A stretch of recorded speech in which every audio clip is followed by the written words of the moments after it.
our guest tonight? Our guest is Peter Lorre. I'll see you later. Now, wait a minute. Come back here, Portman. What's the matter? In pictures, Mr. Lorre is always killing people. I'm frightened. Well, I hope he kills the audience here tonight. Why, Peter Lorre won't... Come in. Has Mr. Lorre appeared yet? No. Good. Ladies and gentlemen, any knives, daggers, stilettos, dirks, or other cutlery found sticking in people's backs after Mr. Lorre leaves tonight must be wiped clean and returned to the Keen Cut Cutlery Company at once. These utensils have merely been loaned to Mr. Lorre. Remember, just because it's in you, it doesn't mean it's yours. Well,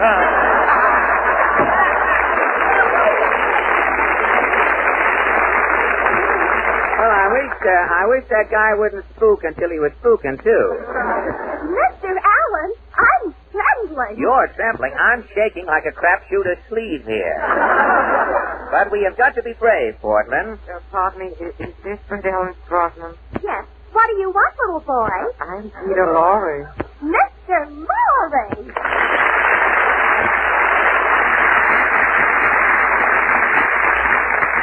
Mr. Lorre, this is Fred Allen. No!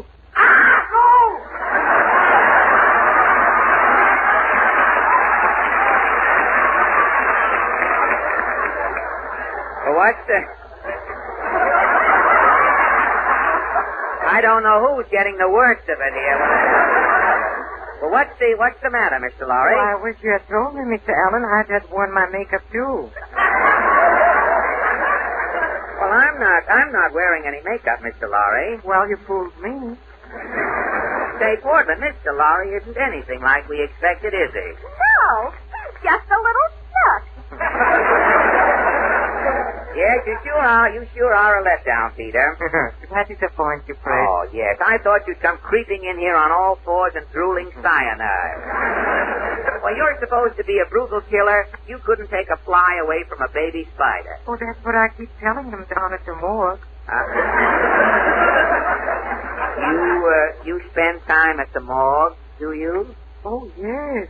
It's so nice and cool and peaceful at the morgue. Well, I wouldn't know, Mr. Lorre. Oh, if it wasn't for me, a lot of people wouldn't know about the morgue. Now, wait a minute. Quit talking. You sound as though you're slab happy here. But it is so nice and cool. I know, you said that. And You just said that peaceful. before. You are an odious little runt, aren't you? Yes, Fred, why do people think I'm such a monster? I'm just a little guy trying to get along. Well, I know that, but you're not getting along in this vein. You're not trying to get ahead, you mean, and you're not getting mine, if that's what you have in mind. Look at me, Fred. Please look at me. Do I look like a menacing villain who knows but one word, murder? No. Well, do I look like a Svengali? A demon with a hypnotic spell? No. Look deep in my eyes, Fred. Yes, Peter?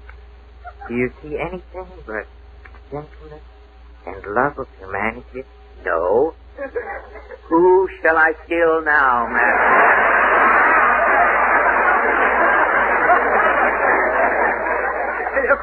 Please stop joking, Fred. I am serious. Well, then be careful with that gremlin look there, Peter.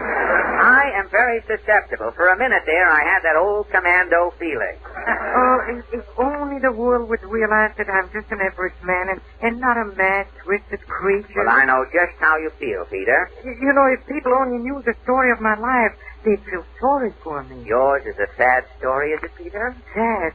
When I was 2 years old, I was an orphan. No father, no mother. Oh, you poor kid. What happened to your father and mother? Oh, I killed them.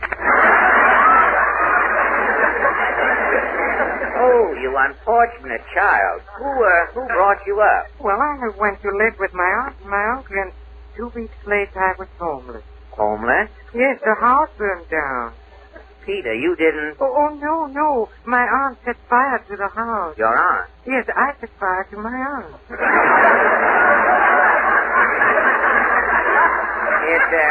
It was an accident, of course. Oh, yes. How did I know when I gave her that hot foot that she had a celluloid leg? Oh, you poor, unfortunate little nipper. What did you do next? Oh, I went to work with Dr. Jekyll and Mr. Hyde.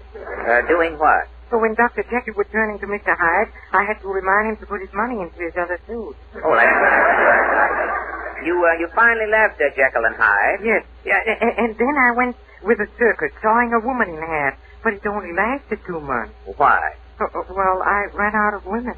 Well, all of those hardships are over, Peter. Today you're a big success in pictures, and I know you must have many friends in Hollywood. Oh, no, Fred. I just hang around with Boris Karloff and Bela Lugosi and Dracula. Oh, well, what do you boys do for excitement? Oh, every day we give blood to the Red Cross. Well, doesn't giving blood every day weaken you? Oh, it isn't our blood.